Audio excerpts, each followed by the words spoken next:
We're live. Hello, welcome to another episode of Podcasters Unleashed. We're back with our weekly live stream podcasters from all around the world with real talk. I'm joined by the crew again today, and we're talking about the topic of what is love. Before we get into it, and you know this is going to be a good one, I'm going to let everybody introduce themselves and their podcasts. Victor, over to you. Hey, thank you, Carla. And this is Victor. I'm the host of the Diaspora Entrepreneurs Podcast. And Nelson, you're up. Hi, good morning or good afternoon, depending on where you're at. This is Nelson. I'm Nelson Zambrano at Investing in America. Okay. Hi, I'm Simon Rushton. Sorry, Carla. Hi, I'm Simon Rushton. I'm the host of Africa Investor Stories. If you're interested in investing in the continent with the 30% of the world's natural resources and the best climate and interesting wild animals and the fastest growing economy, listen to my podcast, Africa Investor Stories. We're on all the platforms. And Matilda. And hello, everyone. This is Matilda, host of Coffee with Matilda, A Journey to Self. And my podcast is about self-love, self-discovery, and enjoying adversity in life. Yeah, and there's a lot of that, isn't there, Matilda? And we'll come back to you a little bit later about the topic of self-love, because we know that you're the self-love lady on the panel. And I'm Carla, the host of the Wonder and Wellbeing podcast that's for parents and teachers of kids between the ages of 5 and 14. And usually we're joined by our lovely Howler as well, who will jump in later. She's having some technical issues and she will be joining us as soon as she can. And yeah, we're talking about one of the most complicated topics this week. We're talking about love in all its forms. What is love? So before we get into some of the technical definitions of what love is, I'm going to turn over to you guys and give us your quick definition. If someone said to you, what is love? What would you say? Nelson. Love to me is that intangible, but it's very tangible thing that makes a person, could be a man or woman, helps pull them forward to do extraordinary things over an extended period of time. That to me is love. Okay, so pulling you forward, so it's making you act, according to Nelson. Matilda, what's your definition? I would say love is that magic, that spark in life. Without it, it's not possible. Okay, and Victor, what do you say? Is it magic? Is it something that pulls you forward or something else? Unmute yourself, Victor. Yeah, I think I'll be more pragmatic than saying love is all about magic. I would say love is connection and then respect. Yeah, that's what I would say about love. Okay, Simon? I don't know about what everyone else is saying. To me, I kind of see love like it doesn't see logic, because a lot of people do stupid things in the name of love, don't make sensible decisions. I'm probably on my own on this subject, but that's what I see when people say, "Oh, I'm in love, though." And it's like, really? Okay. It's like that. But then love for your kids is different from love for your partner, parents, etc., etc. So you've got different. Yes.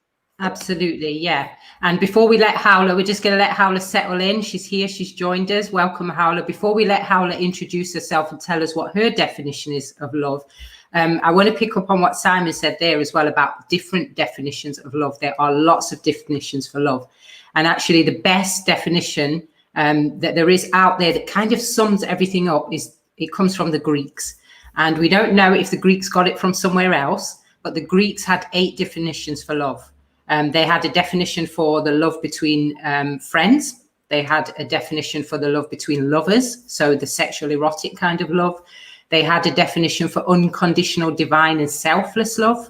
They had one for flirtatious, playful and uncommitted kind of love, or, you know, the kind of romance that we see quite a lot of today. They had a pragmatic kind of love that was about commitment and a long-standing long-suffering probably type of love as well. They had one about self-love, Matilda. The Greeks had one, and Matilda's also got one. And they had one as well for general affection, and one for obsessive and possessive and addictive or dependent love. So we're not the only people that say there's lots of definitions of love. And that's probably why people find it so complex, because sometimes they're overlapping one type of love with another. And before we go forward, I want Howler to introduce herself, tell us about your podcast, Howler, and tell us, how do you define love? What is love to you? Thank you, Carla. So my podcast is about women's stories. I share stories from women all over the world to inspire young women today. And I agree kind of with what you said, Carla, about the definition of love. And sometimes we might see it as a complicated topic, and sometimes we don't understand love. Even now, we are in a culture that is soaked into romanticism and desire, and they define it as love. But it's something else. Love does involve a lot of things. It involves kindness, it involves charity, it involves caring about the other person and let them go into the wrong path, even if we are not fully aware of what they are doing. So, and also being loyal to ourselves and to others. So I think love needs really to be treated and really to be something that really needs to be to go through an experience to understand what love is. We can talk about hours about what love and words of love, but the experience is something different. Yeah, definitely. And I just want to pick up on some of the definitions of love from the audience. If you've got your own definition of love, feel free to drop it in the chat, because we'd love to read it out.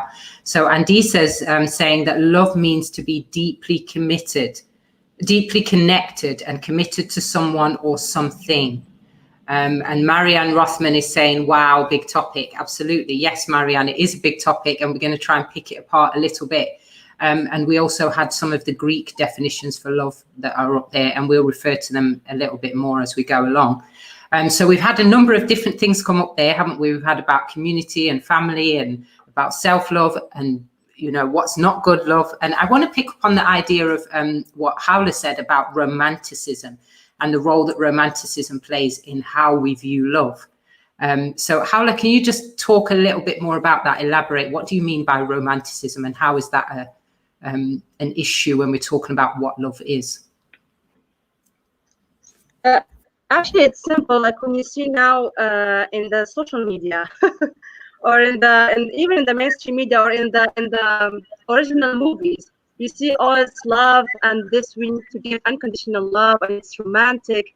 And even if the person does have problems or flaws, we need to really stick to that person, and it's something romantic. And they keep, like, even with kids, they give them this image about romantic love, Cinderella and all other fairy tales about love, and that is not really what love needs to be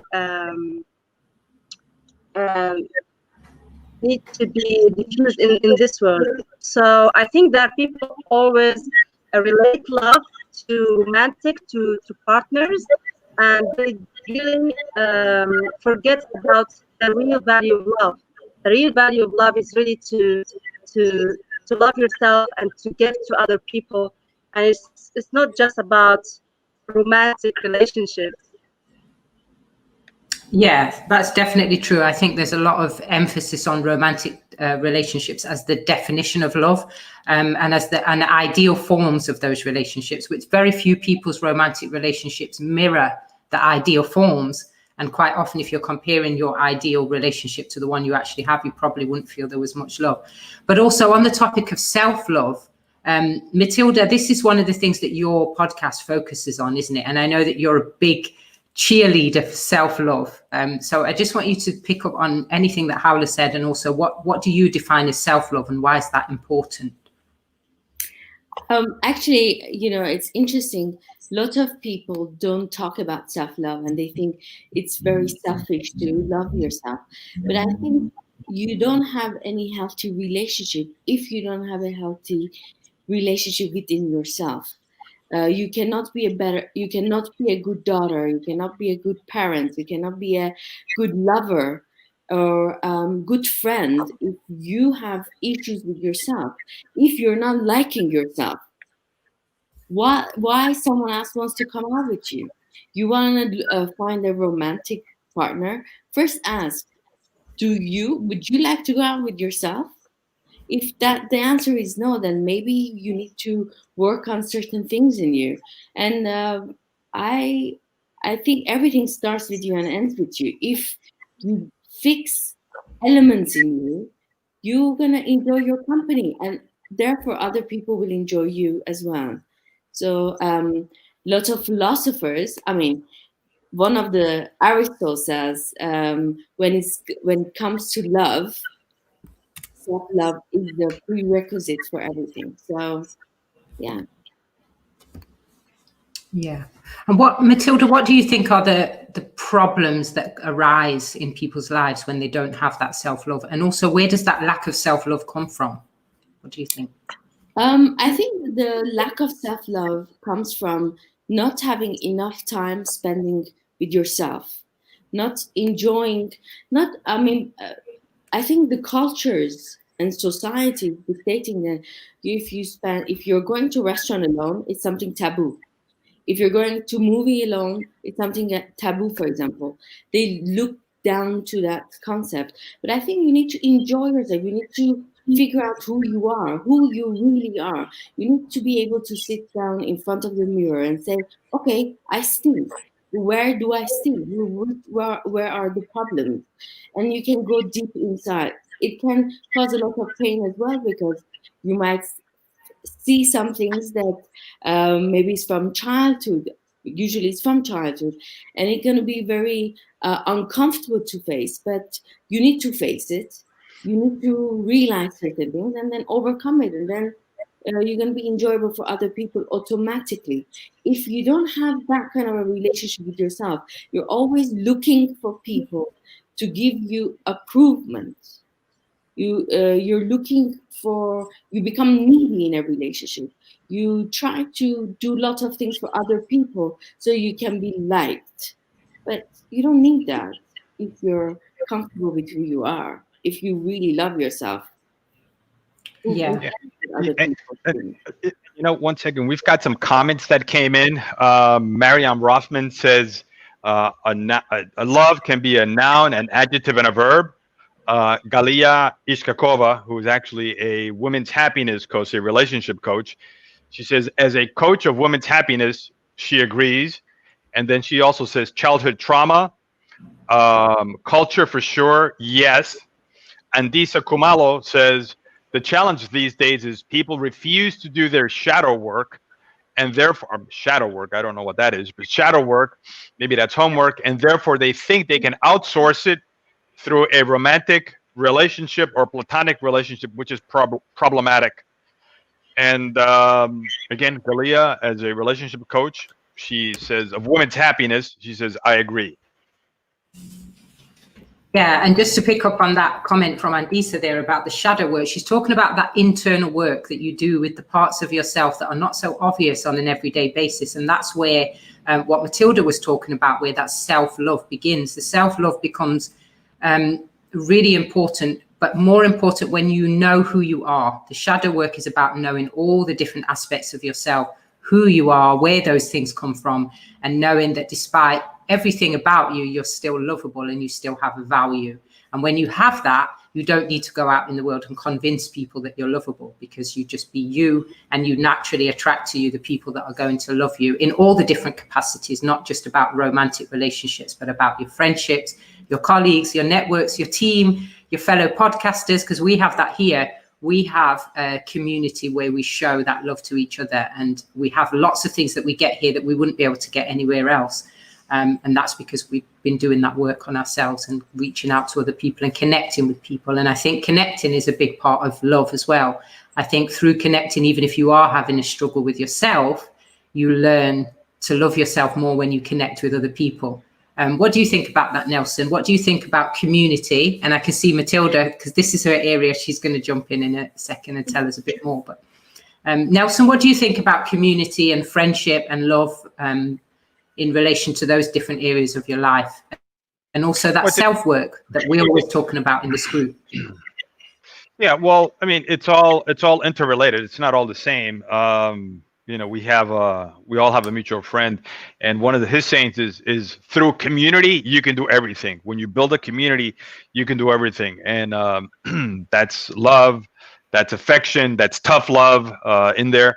You also have something else, which is camaraderie as well. I think. And we've got a comment just came in from Galia Ishkakova. Yes, Nelson, shadow work, trauma work, wounded inner child work is so important in becoming a whole person yourself. So that's from Galia Ishkakova. So yeah, it's all like related, right? Community is what binds us together. When we can work with other people. By the way, a comment coming from Mandisa Kumalo. Shadow work is an introspective psychological practice with self. It's moments of awakening that leads to greater authenticity, creativity, and emotional freedom. So that kind of goes into what the question that you asked me, and Marianne Rothman. How about if you love yourself, but people in the community do not? That's interesting. Get a different community. That would be my take on that. So so basically what you're saying, I'm just trying to kind of answer the question, Carla, is it's all related. And then kind of what Simon was saying, just to kind of wrap that one up, is when people do crazy things, that might be infatuation, that teenage infatuation, which we think is love. And that can happen at any age, by the way. Back to you, Carla. Yeah, it absolutely can. And I think Matilda will probably add something to that. And also Howler, I want to hear about Howler on the topic of toxic love after Matilda. So what happens when people don't have that self-love and they don't do that shadow work? And yeah, Matilda, over to you. I just want to make sure one thing I mentioned it as well. It's about if you have the right self-love, a right relationship with yourself, you won't go to depression. You won't go to like addiction and wrong habits. At one point, you will come back to yourself. If you see people when they lose their path, is because they lose themselves. They lose the love for themselves. So self-love, I think, it's the first step to have a healthy lifestyle, to healthy life. So. Yeah. And Howler, do you want to add anything to that, about that topic, or also about on the topic of what happens when love is not good and it goes a bit toxic? And we see a lot of talk about this nowadays. I mean, I agree with Matilda that we need to have self-love first, but a lot of people are not aware of what self-love is. And they are not aware of it because no one teaches them to love themselves. I mean, even in schools or even parents, they don't really teach their kids to love themselves and to defend themselves and to be disciplined, and how they really need to prioritize themselves. And that's what's called self-love. So I think a lot of us, for myself, I really discovered self-love at a really not a young age. Like, I really tried to work on myself to know the areas that I need to work on. And one of them is self-love. So it's something that needs to be taught in an early age for people. And I think that's where the toxic relationship comes from. If you don't value yourself, and if someone is giving you a small amount of interest, you will go to this relationship and jump in directly to that person because you feel someone that give you a minimum value. So the people that doesn't have a self-love, they will try to hold into toxic relationships and be in that relationship because they feel that, well, at least someone is caring for me. So and a lot of I mean, now we also see in the social media about unconditional love and how we need to stick to the person, even if they have the problems or even if they are not really good for us. And it's very dangerous actually to talk about that unconditional love, because it's a dangerous concept actually. It's a very extreme dangerous concept, because if two people are not investing the same amount of time and they are not growing and they are not trying to have the same vision and have the same goals and try to really be a better person every day, that is not really a love, because a true love between two persons is really a teamwork. Does this person really add value for me? Does this person try to invest their time for me? Does this person try to do something for me? Or do I add value also for this person? So I think that unconditional love is a myth, and it's a very dangerous concept that needs really to be clarified. Okay, so Howler's saying there that unconditional love is a myth. And I want to hear actually what Simon and Victor think about this. Victor, what do you think about that? Is unconditional love a myth? And what are your thoughts around that idea? Yes, Carla. Yes, I think unconditional love is really a myth, because if I go through in my own personal environment as an example, you see people fall in and out of love every day. So there's no. That's why I said at the beginning that love to me is more pragmatic than the magic. The magic goes off due to time. So unconditionally, when you think you're going to be in love with one person for the next 10, 15, 20, like the movie says, forever in love. No, it doesn't work that way. What sustains people in the bond most of the time is just deep respect for each other and commitment to each other. That is what, to me, that's what. So unconditionally, no, I don't really agree to that. Love is not conditional. Yeah. And also on this topic, I think you're a good person to talk about this as well. And Deesa's put a comment there. She says, my reference, by the way, she was asking about unconditional love. And she says, by the way, she's talking from a sibling perspective. I'm in an unhealthy dance with my older sister and constantly trying to hold my boundaries. She pulls rank and think my love for her should supersede all. And sometimes we see this with siblings. It's that kind of dance that they have where it's like everything has to be about them. What would you say about that? Because you come from a big family, don't you, Victor? And how do you navigate love in such a big family? Yeah, you see, it has to do with, yeah, I can relate to what Andisa is saying, because there's so many dynamics when it comes to family love. The bond that holds us shouldn't be this, I would say magic again. Shouldn't be that, because it has to do with healthy attachment between siblings, between it has to be healthy attachment. The loyalty should be there. It should be very deep loyalty, because in a large sibling environment, we have people who betray you. You have within the family, you have friends within your family who you like relate more with, and you can easily like snub one and give more attention to the other. And you see people who seek validation, who seek more approval from maybe parents, the mom, the dad. So who wants to be liked more? So there's so many backstabbing, backbiting. So trying to have that love that encompasses all, that you look away to your siblings' fault. I've been through that as well. So sometimes it comes a time when you just say, you know what, poof, you just cut that attachment. Say, okay, you know what, stay aside, let me stay my own path, and let's see how it goes. But you still love them, though. You won't like wish them any harm, but that separation needs to be there. So love does not encompass everything, you know.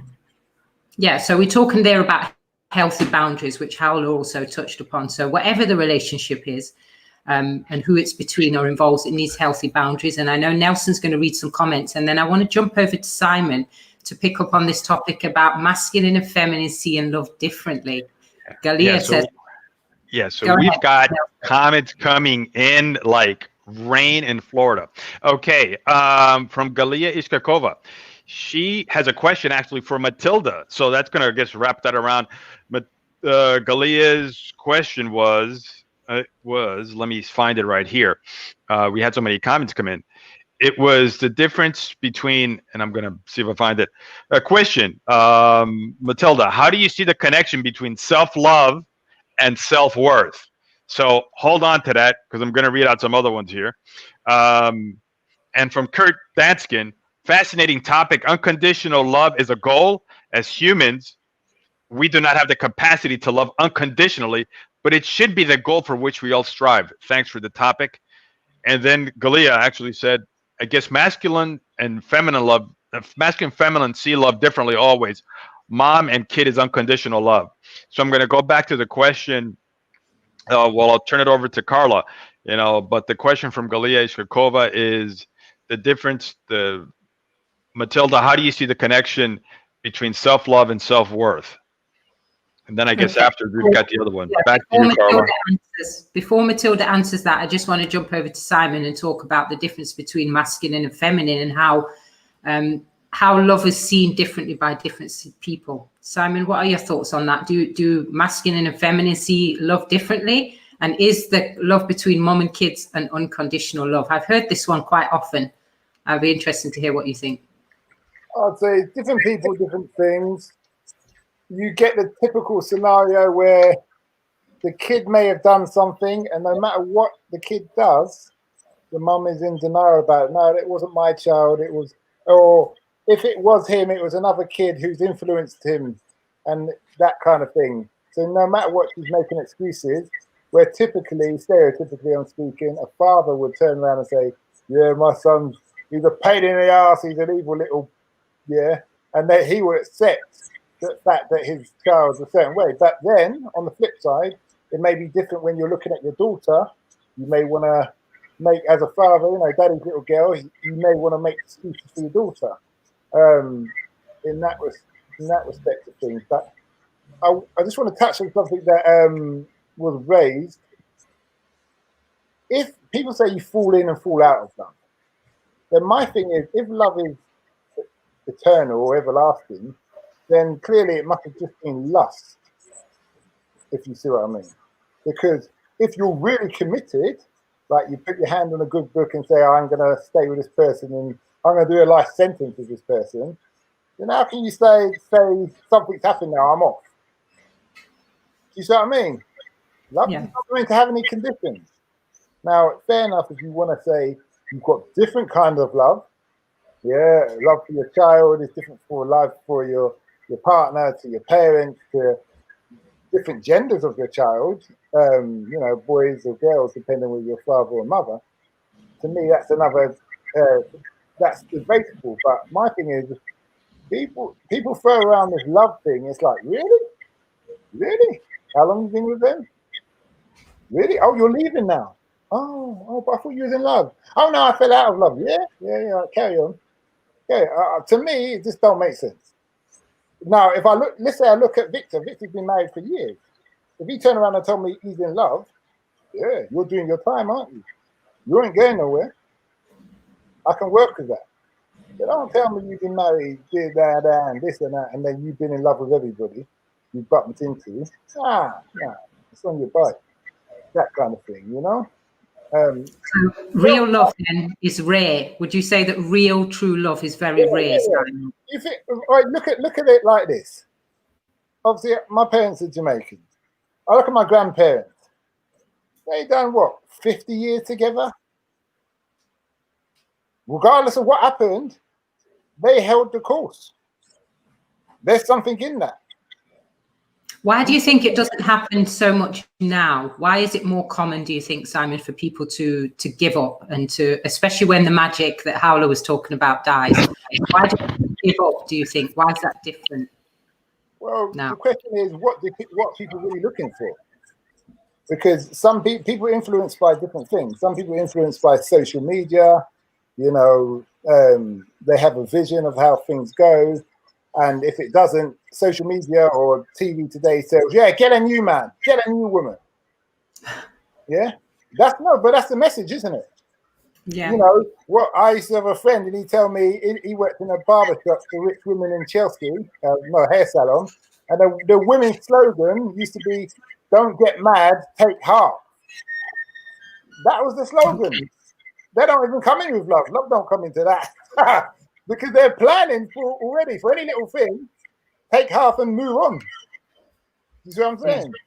So it's that idea of having choices, isn't it? And I know Nelson's going to read out some more comments, but before that, we're just going to let Matilda answer this question from Galia. Matilda, how do you see the connection between self-love and self-worth? And then after Nelson's comments, we're going to talk about the dating world and pick up a bit more on what Simon was talking about and let everybody talk about what they think about why we're so quick to throw in the towel nowadays and move on to a new partner. So Matilda, how do you see the connection between self-love and self-worth? Well, self-worth is how you value yourself. And some people, I think, they look at it from ego perspective. And when they don't love themselves in a correct way, they're like, oh, this is my right. And they're more aggressive about it. But I think when you really love yourself, you really value yourself authentically, and you really know you matter, your needs matter. So your boundaries are in a correct way. Your boundaries are in a healthy way with other people. So I think for self-worth, you need to have strong boundaries.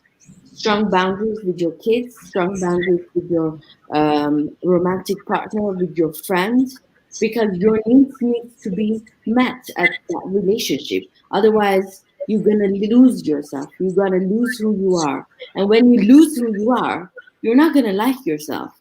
That's when depression comes. That's when addiction comes. That's when maybe you fall out of love with other people as well. Because guess what?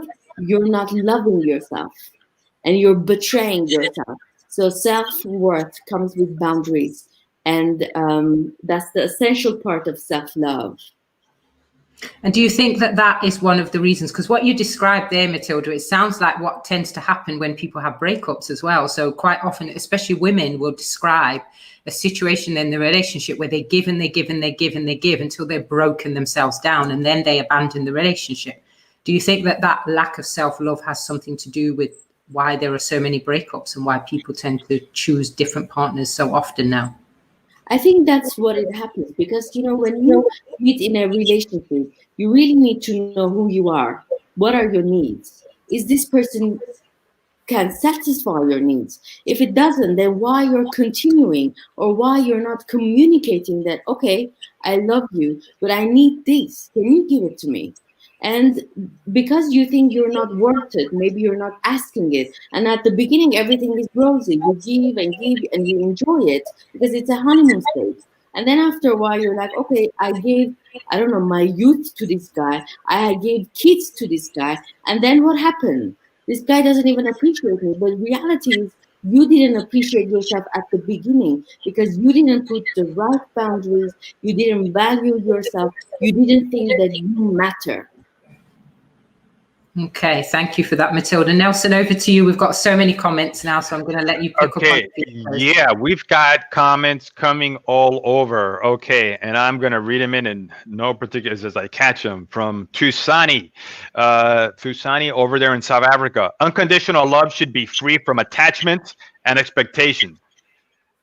But for this to happen, where a person loves without attachment and expectations, one should have done inner work on loving the self and healing previous love trauma. It's a tall order, but it is achievable. From Hilda Alvarado here in Pembroke Pines in South Florida, love is infinitive or infinite, and the ultimate form of expression. Hilda, life coach, an author. From Andisa, falling out of love is the fizzling out of the euphoria of love. The charge and feeling is fleeting, and that's the reality we don't want to expect. It's watching too much Bold and Beautiful and Disney movies growing up. Okay, so that's what we have there. Too much Disney coming in. Yeah, that's what Howler was referring to, that romantic, romanticized love, where it's all got to be all hearts and flowers, which I think we all know is not the reality of love. Okay. I think we've got one more. This self-love. And actually, excuse me, here from Serge. Serge Bakarian. Self-worth is the pragmatic definition like Schopenhauer can do. Self-love has another dimension, mystery of the beauty. It's like poetry who makes the world a better place.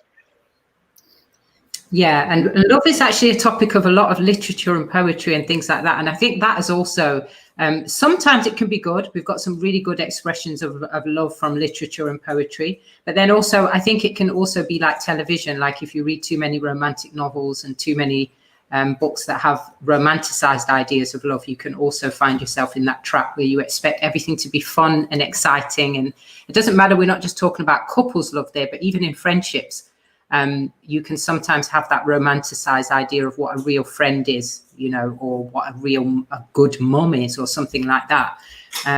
Also, Hilda had a comment there as well, Nelson. She said, love is the ultimate form of expression deeds towards self, nature, and others. And this is the point I wanted to pick up on next, is about not so much about how we receive love, because I think we often talk about love in terms of how we get it and how we receive it. And that's our quest in life. But I often think that life would be a lot easier if we focused on giving it rather than receiving it. What do you think of that, Simon? I want you to give us your comments on that one. Just run that one more time. This one is very difficult. I'm listening, Simon. No, I want to hear that question from Carla again. Simon, okay, so basically, we often comments on the WhatsApp chat at the same time. But go on, go on. Okay. Naughty. Okay, we often focus on getting love, don't we? This is our quest in life. It's finding it, it's keeping it, it's chasing this idea of this romantic love. But life would be much easier, I think, if we focused on giving it, because we all have things to give. And if we focus on giving love rather than taking it all the time, life would be easier. What do you say about that, Simon? Do you agree, disagree, or do you have a different perspective? I think what you're saying is, if I break it down to military, the military works, you work in a section of men, like 8 personnel, is because everybody looks after someone else's interest. And then suddenly you produce a team. So in a relationship sense, if you look out for your partner's interest and your partner looks out for your interest, then you become a team. But the question is, people have to make a conscious decision who's worth looking out for, and is it the right person for them? You see what I mean? In that respect, going back to what we were speaking about earlier, it's like it's a push button society. I would argue that people don't try and take time to get to know people. They want to jump in certain ways or certain things from what you see. And that could be seen as part of the issue. I hope that answers the question. Yeah, definitely. It does answer the question. Howler, what do you think? What do you think about the balance between receiving love and giving love? And where should our focus be, do you think? So, like I said before, for about the definition of love, it involves a lot of how to be kind to each other and charity, and how to help people. And I think a lot of people tend to forget that love involves all of these things. And I do think that we are a human here, and we are a society that we do really want to help people, like we do now. We pick a topic right now and we try to discuss it, and we try to help people to understand and try to discuss the topic love. So I think it's an inner nature in us to give, and not really trying to wait to receive something from other people. So I think it's a natural thing that we have, and we tend to forget this. And I think that also that satisfaction that we can have now It's really to give without really trying to wait for someone to give us something back. Yeah, I think Howla's got some connection issues there, but we got the idea of what she was saying. Yeah, absolutely, Howla. I think that giving without waiting to get something back is definitely something that we are aware of. I think has become an issue in some societies. I think there's a focus on love as if it's a commodity or something that you should acquire or buy even, you know, and that's just not the way it is. So thanks for that. Victor, what do you say about that? Yeah, I've been itching to jump in since. Yeah, I just want to drop a quick word back to what Simon says. In when the question came on mom and kids, regards unconditional love, yeah, they do, but dad and kids, no. Dads can easily say, you know what, if you don't stop this, you are gone. As simple as that. It's painful because of the deep affection, yes, but dads do that. They just like, you know what, you've been cut off. So, but regards relationship, when Simon was saying people jump in and out of love and marriage and relationship, yeah, to me, in reality, not Hollywood, in reality, see, love can push you. That deep affection can push you towards the altar, but after you say I do, to me that magic goes off. Then you start facing reality of deep affection for yourself, respect for each other, and see, I expect my wife to respect me because I am going to respect her. So if that is what love is about, yes, I agree that is love, but to move for this long, however we've been together, it's not about yeah, if you can't give me this, that means you can't. No. Well, okay, what do you want? What do I want in this relationship? We just like, okay, I expect this to happen. This makes me feel good. I like this. This makes me do better. Okay. Yeah, I will start working towards that. But when, like Simon says, oh, so what happened to love? Well, I'm out of love with this guy, or I'm out of love with this girl. And you just turn off your affection for that person. To me, that does not really work. So yeah. So unconditional love, on the matter of unconditional love, yes, to self, I have to love myself unconditionally. You get?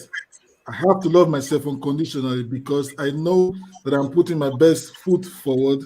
And if I love myself, I know myself what I believe my wife or whoever I'm dealing with within my community or my family will definitely respect me because you see how I respect myself. So unconditional love is to me, is to yourself. That is how I see it. Okay, that's an interesting perspective. Thank you for sharing that, Victor. Nelson, Victor's saying that once you say I do, then all the magic goes away and then the real love begins. What's the audience saying before we jump over to Matilda? Okay, from Andisa, and we've got a bunch. They're just flying in, I tell you. Andisa Kumalo, I think it starts with self. If you can't give yourself the type of love you expect, then you do a very nasty surprise. Giving it itself is an act of charity and compassion. From Sasha Sert, Bakarian, Homo sapiens as a species is here only because of the empathy we create in a social structure. Some people could call that love. It's also called a projection in psychology. And Hilda Alvarado says, yes, it is better to give love, but if we do not love ourselves first, we can never love another. We can never love others. And from, wait a minute, last one coming in, Nancy Waterhouse. I have one love for my husband of 25 years, unconditional love for my children, and I still have a certain kind of love for an old friend I met when I was 20. Love bonds come in all sorts. Kurt Danskin, when we try to restrict love to one carefully worded definition, we miss the point of love. Our relationships change because of the different types of love are always changing and evolving within us. From these changes inside us, we change how we treat and perceive others. I love that. So that's how we level up. I love that, Curtis. That how we level up in our love for others is by doing that work inside of ourselves. Matilda, what can we do to have more love for others? Well, first of all, I wanted to jump in when you guys were saying about giving love and focusing on giving love than receiving. I feel I disagree with you guys. I feel it has to be balanced. Giving and receiving is part of life. It's part of a healthy relationship. If I'm not Mother Teresa, and I don't have the capacity of being a Mother Teresa, so why shouldn't I expect to receive love? If I'm loving towards my partner, where is my self-worth? Then why I'm in a relationship that I don't deserve love? I just need to give love. Oh, why? Where is my self-love? So no, if I'm in a relationship, I'm gonna work on receiving in a very comfortable way love from my partner and giving love comfortably to my partner or to my friend or to my child or to my coworker. It has to be balanced. The dance needs to have balanced power. Yeah. So also you're talking there about the element of being open to receive love. And I think that's something that we haven't really mentioned so far. So I think that's a really good point, Matilda. I think that there is a barrier that sometimes people put up in their own lives against love. And quite often they feel unloved as a result of something maybe from childhood. Perhaps, I don't know if Howler can talk a little bit more about that as well, about the openness to receive love. And I suppose we could ask the question, I will ask you this question, Howler. When was the first time you were aware of being loved or feeling love? And how does that relate to an openness to receive love, do you think? It's a tough question for me. Can I just jump in there a minute, Carla? Okay, we'll let Simon rescue and we'll come back to you in a minute. Yeah, in relation to what Matilda's saying, the way I took that from what Matilda's saying, it's not about open to receiving love, it's more about an expectation of what she expects from another person in her receiving love. No, I'm a loving human being. Matilda. When I go somewhere, people love me. I expect that to happen. I don't question that. I don't question that I'm not lovable. So for me, that thought doesn't come because I'm worth it. Because I matter.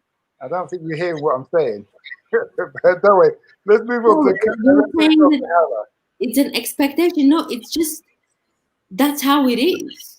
No, I think everyone should have that. Matilda. That's why some people that are in a relationship and they don't expect their partner to love them back, and they just give. After 2 years, they're like, "Oh my God, this person doesn't even appreciate me." And you're like, "Okay, but these 2 years he hasn't. Where were you? Where were you that you didn't see that he didn't appreciate Matilda and Simon, 1 second. We just got a comment come in. Galia Ishkakova, she's a relationship coach, women's happiness coach. The goal is not to look for love, but to see and remove the blocks that you have created on your way to love. From Galia Ishkakova. Yeah, so it's all about balance, isn't it? So Howler, back to you. When were you first aware of love or of the feeling of being loved? At what stage in your life? I guess somewhere in your childhood. I think for me, when I feel someone really care and love me, someone really understand what I'm trying to say, really listen without judging. Because sometimes people really, when you speak, they really don't imagine the pain or the surface, the things that you have beneath your surface, and the pain that you gone through to explain something. So sometimes, really, I think the understanding of your of what you want to say, and just people, and just when someone here try to listen, just to listen and to understand where it came from, I think that's a really really a great task to do, to love a person. And also the listening, the understanding, and the devotion. So I feel like these three aspects, it's really an important thing So someone really feel that he is loved from the other person. So when I have discussion with someone, or the person really didn't get me, or didn't really ask questions, or really didn't take time to lock their mouth or lock their brain, try really to understand, that's where I see that there is no connection here and there is no love here. So I feel like love is an imagination, and you really need to imagine this person behind you have gone through a lot, and maybe he's in pain, or maybe he has faced something, really wanted to express something, and really need to be kind to that person towards you and try to understand their inside surface. Okay, so you're talking there, Howler, about the importance of good listening and really being quiet when another person's sharing something in order to forge that connection. And that connection is necessary in all bonds of love, isn't it? It doesn't matter what type, whether it's parents and their children, or, you know, lovers or couples or whatever, you know, even siblings. We had a question earlier about dealing with the relationships with siblings. It's all about that listening and forming real connections by being quiet long enough to hear what the other person's saying. And I guess give them a chance to process, and give yourself a chance to process as well. I love that. I love those comments. Thank you for that, Howler. All right, so guys, we're going to start getting ready to wind down now. So we're going to have some final comments from everybody on the topics of what is love, how can we show more love. I think the world needs lots of love now. And I think answering the question of how do you intend to show more love in the world in 2021 would be a good one for everybody to answer. Victor? Whoa. I think it's going to be part of my action plan going forward this year. Is to be more present when the boss lady is talking to me. I have to be present. Or my kids are speaking to me. I have to be present. Because I tend to just fly away with the first sentence. So I say, "Oh, what did you just? Oh, yeah. No, so I have to be. I'll try as much as possible to be present whenever they are speaking to me." Yeah. Okay. And Matilda, how do you plan to show more love in 2021? Well, by loving myself more. By loving myself more, I can become more magical for the world. I become more useful for the world. I can give more to, my best elements to the world. So by working on myself, loving myself, having a healthier boundaries with other people, what I can control is me only in the world. So I'm just going to need to work on myself. That's it. Okay, Matilda, how are you going to show more love in 2021? Howler, sorry. Excuse me, Howler. Yeah, thanks, Carla. I think it's by improving myself every day, so I can be a better person for myself and for the people around me. And love also involves kindness, involves charity, involves understanding and being present for the people around you. So, and it involves sort of being human, actually. So, yeah. Okay, great. And Simon, you're up before we go to Nelson for more comments and some questions that we want to answer for the audience. Simon, how are you going to show more love in 2021? Come on, make it good. We need it. No, it's nothing. To me, it's like you just treat people the way you want to be treated. That's it. Very simple. The good book says it, isn't it? Treat others how you want to be treated. Very simple. Yeah, very good. All right. So Nelson, you're up for comments. And how are you going to show more love in 2021 as well? You're not getting off. Unmute yourself, Nelson. Okay, sorry about that. Let me read off the comments right here. Don Jackson, how about discussing love is not just an emotion or a feeling, but as a force? The force having its base in the heart and the seat of the soul. This force, the most powerful force in the universe, has the power to create using intentions. Okay. From Galia Ishkakova, to be loved, to be present, loving yourself and respect others. Galia, happiness coach. Curtis Danskin, it's about our expectations of ourselves. Expect to be loved and to feel love and to share love, and those around you will be mirroring you. 2021 is a year to understand that love is an outward expression of the love and grace inside of each of us. And Sasha Serge, if you want to change the world, start on yourself. The same for love. Okay. So it looks like those comments kind of hit all across the board here. Maximus Porteus, should love not be unconditional rather than conditional? Question. Okay, Carla, I'll answer your question. How to be more loving, right? So to me, it's the first thing is to listen with the intent to understand, not with the intent to respond. So I really want to understand where people are coming from. The second thing right behind that is to acknowledge that I am worthy of love, affection, and all these great things out there, that I'm worthy of it, and not to be down here, but to be, again, worthy of it up there at the highest level. So that would be for me. And then I have something else, but I'll leave that for the end for you if you come back around to me. Thank you, Carla.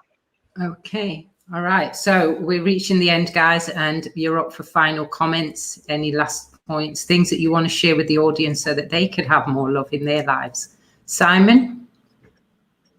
I'm okay as I am, Carla. There's nothing more. But what about the world, Simon? It's not just about you. What about the world?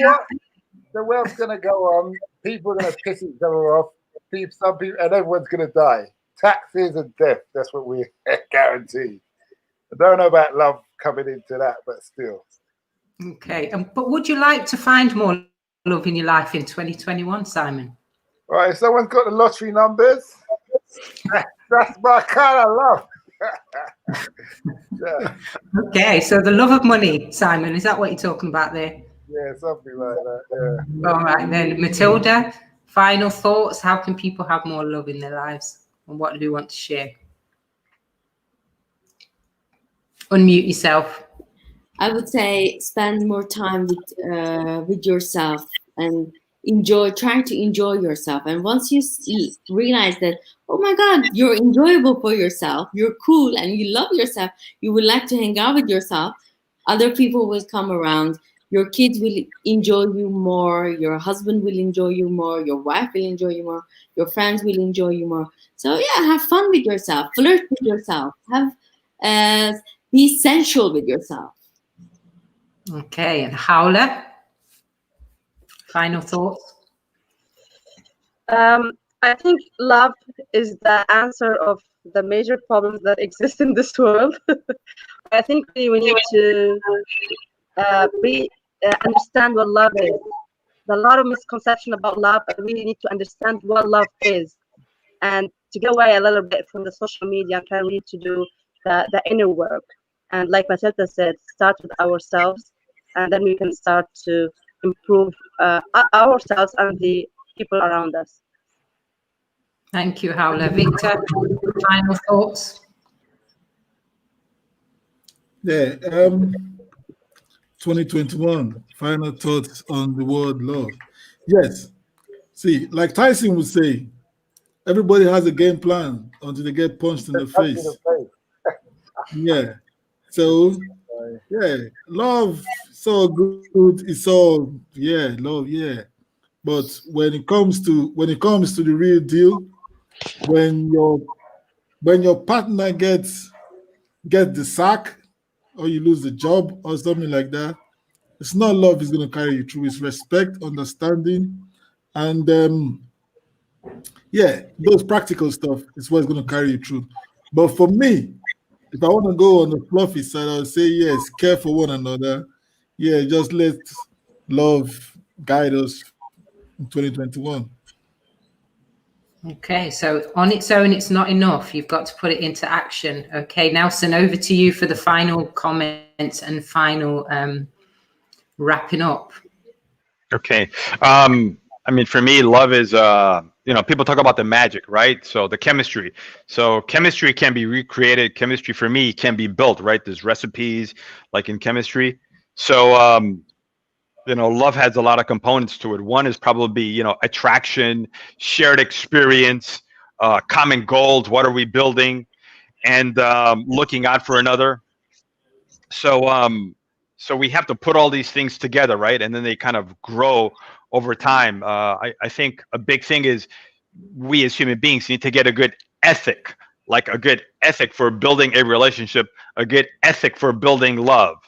And that'll help carry us a long way through the good and definitely through the bad times. And to acknowledge that sometimes I need to be the stronger one. Sometimes she may need to be the stronger one. And this needs to grow and get better over time. So that's it for me. Okay, thank you, Nelson. So we need some ethics and routines and structures in our lives for showing love. I like that. Okay, that's a great place to end. And before we go, we want to show love to our audience. Thank you to all the people who commented. We've got a lovely comment there to wrap things up at the end from Galia, who says, let love guide us. And so it is. And also from Don Jackson, blessings of love, light and healing to all and to our great planet. And so on that note, that's us for another episode of Podcasters Unleashed. Before we go, everyone's going to remind you about the podcast and where you can find us. Simon, unmute yourself. Hi, I'm Simon. If you want to know about investing in Africa, 30% of the world's natural resources come from the continent. Listen to my podcast. We do solo casts and speak to people, interview people who have invested in Africa from around the world. Thank you, Simon. Howler?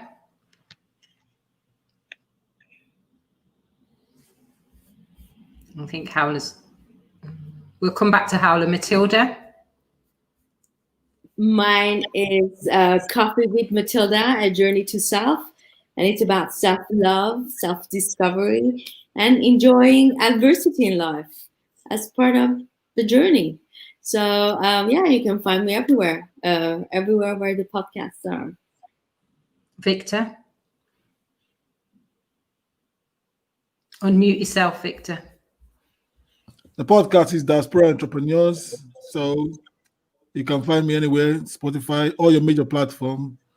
And it's about Africans and Caribbeans who are in the diaspora who wants to kick the 9-to-5 and just start investing their time towards a lifestyle of freedom. And Howler, back to you. I hope you guys listening now. Yeah, so my podcast about women, expat women in Paris, where I share really inspiring stories about them. And you can find my podcast on Spotify and all other podcast platforms. And Nelson, tell us about your podcast. Okay, tell it to you right quick, but you got 2 comments I just got to read out. Don Jackson, thanks to all of you for bringing out this important subject to the world. Don Jackson, love and more hearts, green hearts. And okay, so my podcast is called Investing in America. It's about folks that want to invest in U.S. real estate. But on top of that, I also have interviews with key high performance people, believe it or not, even relationship of love coaches as well. So Investing in America, every episode coming out every Wednesday on Spotify and iTunes. And by the end of this month, we'll be on YouTube channel as well. Thank you. Thank you, Nelson. And that's it from me, your host. I'm Carla at the Wonder and Wellbeing Podcast, which is a podcast for parents and teachers of kids between the ages of 5 and 14 years old. Thank you for joining us. Thank you, Don. We didn't bring love to the world. It was here before us, and it's going to keep being here after us. So just get in there with it. Until next time, see you guys.